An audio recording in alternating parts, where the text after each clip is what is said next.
it's the biggest arms contract that Britain ever signed with anybody for anything. But the £60 million was purely a very small part of it. We were aware that some countries needed some sweeteners in the shape of cash gifts. They bought our planes for huge sums of money at vastly inflated prices, part channeled back into corrupt payments. This was known from the start.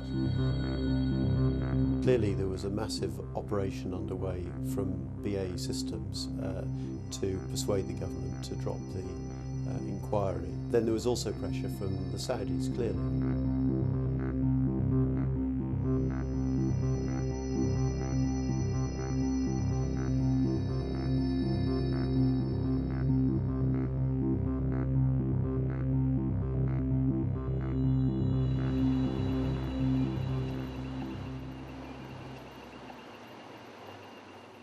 Tony Blair forced Lord Goldsmith to drop the charges from the serious fraud squad against BAE.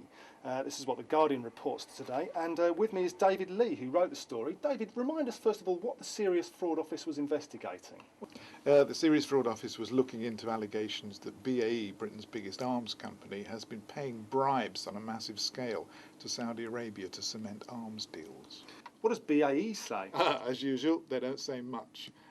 BAE say, well, the attorney said there wasn't enough evidence, and there you are, and we're not admitting anything, and we deny all wrongdoing, and why don't you go and take a running jump, basically.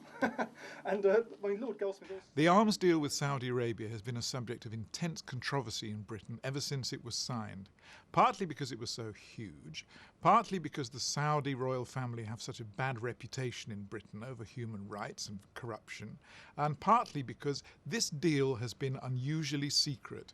At the request of the Saudi royal family, the British government have tried to keep all the significant deals of the deal secret for years.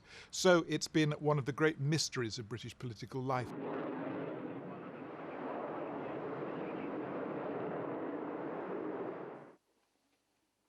I titled the section The Dove of Corruption because the Al-Yamamah arms deal between Britain and Saudi Arabia is widely regarded as one involving the most lavish commissions in the history of the British arms trade. It's a deal that involves a very limited number of fighter aircraft at its core with a sale of 72 fighter aircraft. So you have a small number of items of great value. The decisions to buy those are taken by, in effect, government ministers. They're taken in conditions of great secrecy because they relate to national security. It's a sad thing that British Prime Ministers from all parties seem to have turned into salesmen for BAE and the arms companies. They go around the world peddling British arms to dictatorships often, and often in deals that are very, very corrupt.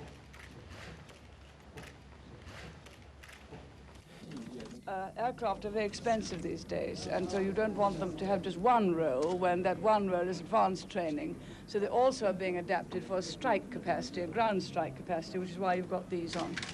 So they're very good not only for advanced training, but for striking from air to ground. No, I'm a Prime Minister. I have to say the super saleswomen do their job. In the 1980s, Mrs Thatcher became the premier arms salesman for British arms, and ever since then it's been felt that Prime Ministers are the primary sellers of arms for Britain. For some reason, and I have to say it remains a mystery to me, it mesmerised one British group of politicians after another. Margaret Thatcher was putty in the hands of the Saudis. Not only sold us oil, but they were even kinder. They bought our planes, and they bought our planes for huge sums of money at vastly inflated prices, part of which was channeled back into corrupt payments. Was so explosive that for the very first time in the history of the National Audit Office, they refused to publish their report. They showed it to two parliamentarians on the committee, the Conservative and the Labour, in secret. Nobody else on the committee, not the public. They took the report away, and it's been kept secret ever since. And it is believed that this report shows the detailed accounting arrangements for Al-Yamamah, which will show the sums of money that were going to senior members of the Saudi royal family. It's obviously not a particularly desirable practice, but if that is what you have to do to get the trade, get the business, it seems to me well worth doing it, because it's not as if anybody else will be able to get a contract to sell them arms without handing out a few bribes.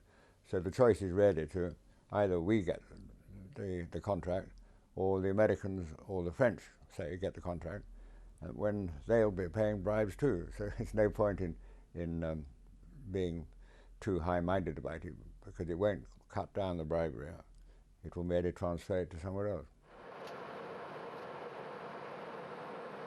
To a large extent, the arms trade is inherently corrupt because it contains within it the conditions that enable corruption to thrive.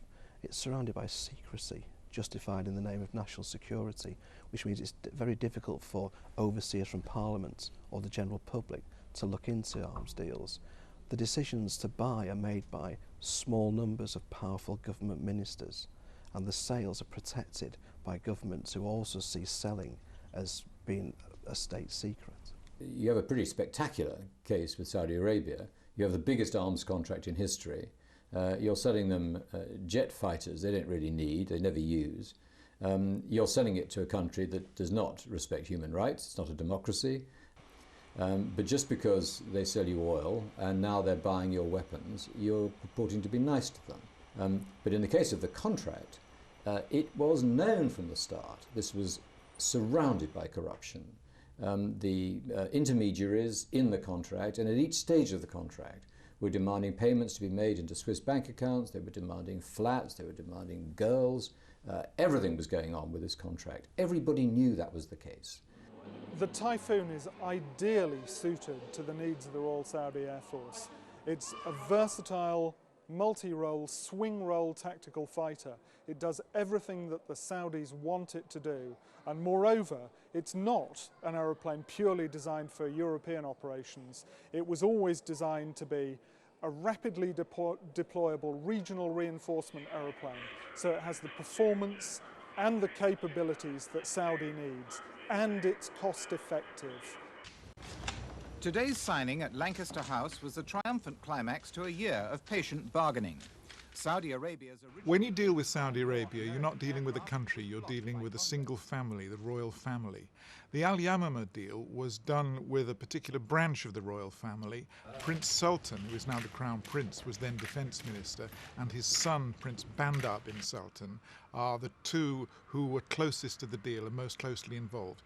Other members of the royal family, we believe, got a cut of the commission, but Sultan and Bandar are the key figures.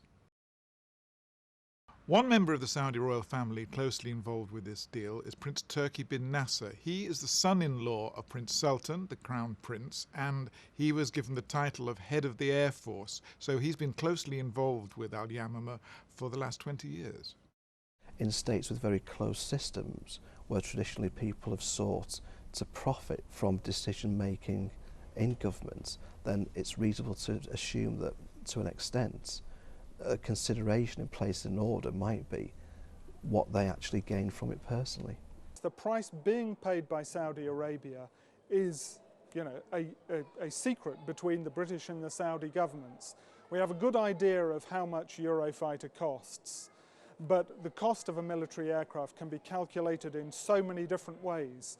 Nobody needed to bribe the Saudis to buy Typhoon. It was the aeroplane that they wanted, and we desperately wanted to sell it to them.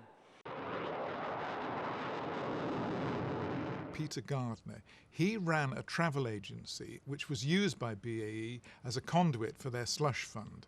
He was the one who arranged all the trips, bought all the cars, installed royal family members in hotels, and then he collected up all the bills and he sent them to BAE. And BAE paid him as though these were ordinary travel agent services. Well, it started quite slowly. I think in the first year probably just a few £100,000, but by the time it completed in 2002, it could run up to £1 million in a month or even more, and was averaging, though, with peak seasons and lower periods of activity, it was averaging around about £7 million a year. The list of activities for 1 month could easily have 80, 90 different services or flight reservations or hotel reservations or security, property, medical, schooling, a vast number of different areas. It wasn't really just travel. That was just perhaps a percentage, maybe 30–40%. We were asked to arrange quite a number of very complex matters.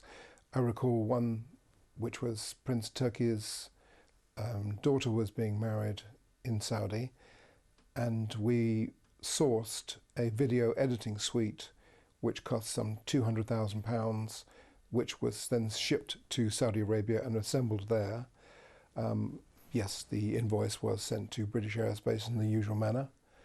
Then there was a very extensive honeymoon trip for his son, which started off from Saudi and then visited Singapore, Bali, Sydney, the Gold Coast of Australia, the Barrier Reef, then on to Tahiti and Hawaii, and ending at that stage in California, as was the Rolls-Royce as a gift to Princess Nora from Prince Turki, some £170,000. That was also invoiced to British Aerospace in the usual way.